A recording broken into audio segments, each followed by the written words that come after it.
Hello BSc third year students, कैसे हैं आप सभी लोग। उम्मीद है आप लोग बहुत अच्छे होंगे। माय नेम इज आशीष गिरी। आज के इस वीडियो के अंदर हम डिस्कस करेंगे बीएससी थर्ड ईयर बॉटनी के 5th सेमेस्टर के फर्स्ट पेपर में आपका थ्योरेटिकल पेपर आता है plant physiology, metabolism and biochemistry. Students, इस सेमेस्टर से ऑलरेडी मैं कई सारी इंपॉर्टेंट वीडियोस कवर कर चुका हूं जो कि आपके एग्जाम पेपर के लिए मोस्ट इंपॉर्टेंट है। तो अगर आप उन वीडियोस को देखना चाहते हैं तो चैनल के अंदर जाकर देख सकते हैं, या फिर इसी वीडियो के डिस्क्रिप्शन बॉक्स में आपको एक लिंक भी मिल जाएगा। जैसे ही आप उस लिंक पर क्लिक करेंगे आप डायरेक्ट उस प्लेलिस्ट तक पहुंच जाएंगे। आज के इस वीडियो के अंदर हम डिस्कस करेंगे एक मोस्ट इंपॉर्टेंट टॉपिक, वर्निलाइजेशन। ये वर्निलाइजेशन का पार्ट नंबर 2 है। पार्ट नंबर 1 के अंदर हमने वर्निलाइजेशन के जो बेसिक्स पॉइंट थे उनको कवर कर लिया है। आज हम डिस्कस करेंगे पार्ट 2 के अंदर मेथड ऑफ वर्निलाइजेशन और इंपॉर्टेंस ऑफ वर्निलाइजेशन, और इन दोनों पॉइंट को कवर करने के बाद वर्निलाइजेशन का टॉपिक कंप्लीट हो जाएगा। इसके बाद नेक्स्ट वीडियो के अंदर हम डिस्कस करेंगे एक नया टॉपिक जिसका नाम होगा सेनेसेंस इन प्लांट। प्लांट में जो सेनेसेंस होता है उसके बारे में, ठीक है। तो चलिए स्टूडेंट्स, वीडियो को स्टार्ट करते हैं। यदि आप बीएससी के कॉन्सेप्ट को हिंदी में समझना चाहते हैं तो आप इस चैनल से जुड़ सकते हैं। हेडिंग डाल लीजिए मेथड्स ऑफ वर्निलाइजेशन, यानी कि वसंतीकरण की विधि क्या है उसके बारे में देखते हैं। तो वर्निलाइजेशन के लिए पहले बीजों को पानी में भिगोते हैं, यानी कि एक प्रोसीजर बताया गया है जिसमें आपको नोट डाउन करना है। इसमें सबसे पहले तो हम जो सीड होते हैं, जो बीज होते हैं, उसको पानी में भिगोते हैं जिससे कि उसके जो एम्ब्रियो होता है वो एक्टिव हो जाए, सक्रिय हो जाए। इस प्रक्रिया के लिए बीजों को कमरे के फर्श पर फैला करके थोड़े थोड़े समय पर पानी देते हैं। तत्पश्चात बीजों को आवश्यकता अनुसार चिल्ड ट्रीटमेंट दिया जाता है, शीत उपचार, ठीक है, या कोल्ड ट्रीटमेंट दिया जाता है।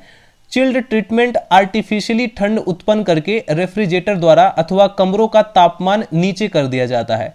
रूस जैसे देश, आपको पता है कि भाई रूस में तो इतनी ज्यादा ठंड पड़ती है, तो वहां पर चिल्ड ट्रीटमेंट देने की आवश्यकता ही नहीं पड़ती। वहां पर तो नेचुरल चिल्ड ट्रीटमेंट बीजों को मिल जाता है। तो लिखेंगे रूस जैसे देश में कृत्रिम तरीकों से चिल्ड ट्रीटमेंट ऑपरेटर्स की या उपकरणों की जरूरत नहीं पड़ती, क्योंकि निश्चित समय तक ही छोड़ने से प्राकृतिक ठंड के कारण यहां पर ट्रीटमेंट स्वयं अपने आप ही मिल जाता है। उचित चिल्ड ट्रीटमेंट दे करके फिर उनको आवश्यक प्रकाश अवधि का उपचार दिया जाता है। यहाँ पर यह विशेष ध्यान रखा जाता है कि कहीं बीजों में नमी की वजह से फफूंदी यानी कि फंगस न अटैक कर दे। प्राय ऐसा देखने को मिलता है कि छोटे दिनों वाले पौधों में लंबे समय के लिए चिल्ड ट्रीटमेंट की जरूरत पड़ती है। इसके बाद आगे नोट डाउन करेंगे, इस प्रकार उपचारित बीजों को वसंत ऋतु में बोने पर उसी मौसम में फ्लावरिंग होकर के फसल उत्पन्न हो जाती है। निम्न ताप के अतिरिक्त, यानी कि लो टेम्परेचर के अतिरिक्त हाई टेम्परेचर पर भी वर्निलाइजेशन किया जा सकता है। हार्टिस के सोयाबीन पर, हिदायतुल्लाह व सेन 1941, पारिजा 1943, सरकार व अधिकारी 1945 तथा हिदायतुल्लाह व घोष 1946 आदि के धान पर किए गए शोध कार्य इस संबंध में महत्वपूर्ण है। अब हम स्टूडेंट डिस्कस करेंगे इंपॉर्टेंस ऑफ वर्निलाइजेशन। ये जो वर्निलाइजेशन है इसका क्या महत्व है, इसका क्या इंपॉर्टेंस है, इसमें आपको लिखना है। रूस में गेहूं की खेती में वर्निलाइजेशन का उपयोग किया जाता है। पश्चिमी यूरोप तथा अमेरिका में इस ओर ध्यान दिया गया है। मैकेनी तथा सेडो 1933, इसके अलावा स्प्रेग 1938, डर्विक फ्रीजर 1933 तथा बेले 1936 आदि के वर्निलाइजेशन के फसलों से यानी क्रॉप से संबंधित प्रभाव के अध्ययन से पता चलता है कि अमेरिका में व्यावसायिक फसलों के उत्पादन में इसका विशेष महत्व नहीं है, जिसका कारण वहां पर पाए जाने वाली बहुत सी अच्छी प्रभेदों की उपस्थिति है। इसके अतिरिक्त वर्निलाइजेशन की प्रक्रिया बहुत खर्चीली पड़ती है, जिसके कारण वांछित आर्थिक लाभ नहीं हो पाता है। इसके बाद आगे नोट डाउन करेंगे, इंग्लैंड में शरद गेहूं की पैदावार अच्छी नहीं हो पाती। शरद गेहूं को वसंतीकरण यानी वर्निलाइज करने पर वे अच्छी पैदावार देते हैं, लेकिन शरद ऋतु में बोई गई फसल बहुत ही कम पैदावार मिलती है, ठीक है। रूस में ऐसे गेहूं की आवश्यकता होती है जो कि शुष्क ऋतु के आने से पहले ही पककर तैयार हो जाए। इस कार्य में वर्निलाइजेशन की क्रिया बहुत ही ज्यादा हेल्पफुल, लाभदायक एवं सहायक सिद्ध हुई है। रूस में सूखे व लंबे दिन होने के कारण वहां पर मक्का तथा चीनी की अच्छी फसल उत्पन्न करना कठिन पड़ता है, लेकिन वर्निलाइजेशन की प्रक्रिया के द्वारा यहाँ पर ये फसलें उत्पन्न हो सकती हैं। मक्का के वर्ण संकरों के वर्निलाइजेशन से उनमें लैंगिक परिपक्वता, जो मैच्योरिटी है, वो जल्दी आ जाती है, लेकिन इनकी जो विगर है वो क्षीण हो जाती है, वो कम हो जाती है। लोढ़े 1933 के अनुसार तापमान व फफूंद पर नियंत्रण करने, उपचार के कारण अंकुरन यानी जर्मिनेशन प्रतिशत कम होने, अंकुरित बीजों को सुखाने तथा बीज बोने आदि की कठिनाई को देखते हुए यह किसानों के आम लाभ की चीज नहीं है, जबकि वैज्ञानिकों के लिए यह काफी महत्वपूर्ण है। आगे नोट डाउन करेंगे स्टूडेंट्स, रूस में वर्निलाइजेशन के उपयोग से आशातीत लाभ हुआ है, क्योंकि यहाँ वर्निलाइजेशन की वजह से शीघ्र ही बीज यानी कि बहुत जल्दी ही बीज बनकर एक वर्ष में गेहूं की 2 फसलें तैयार कर ली जाती हैं।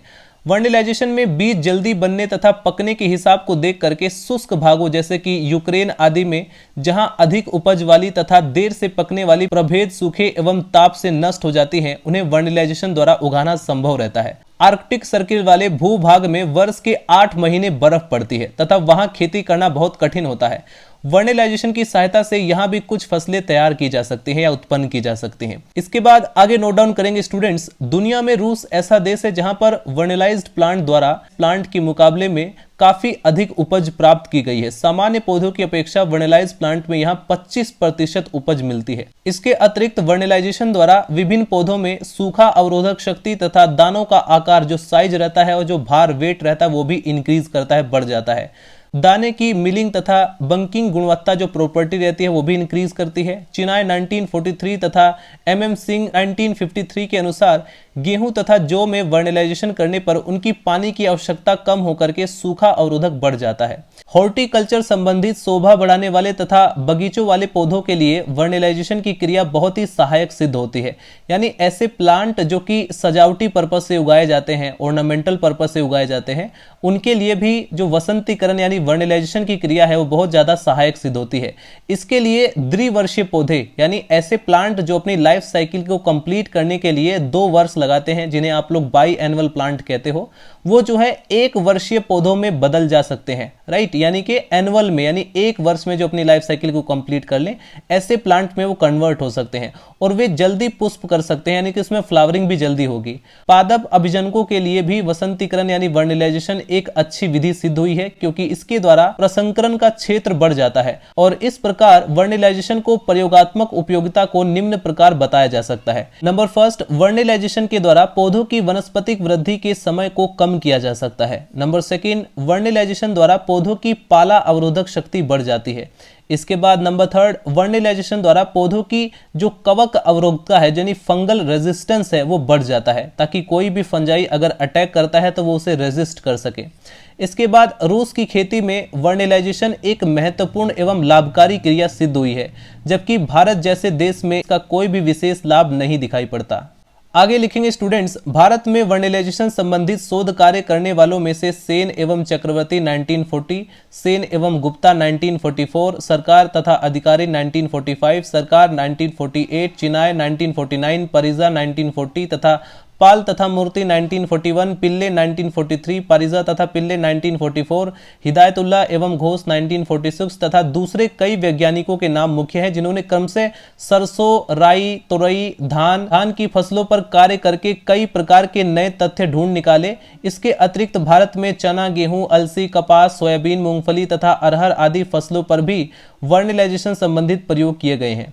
नेक्स्ट वीडियो के अंदर स्टूडेंट हम डिस्कस करेंगे सेनेसेंस के बारे में। यह भी टॉपिक इंपॉर्टेंट है, लेकिन ध्यान रखना ज्यादातर ये एग्जाम पेपर में 2 नंबर में शॉर्ट क्वेश्चन में या 5 नंबर में सेक्शन बी में पूछे जाते हैं, लॉन्ग क्वेश्चन में। ठीक है, सो स्टूडेंट्स मिलते हैं नेक्स्ट वीडियो में। अगर आपका कोई भी डाउट हो तो आप लोग कमेंट सेक्शन में मेंशन कर सकते हैं। मिलते हैं नेक्स्ट वीडियो में। Bye bye, Tata.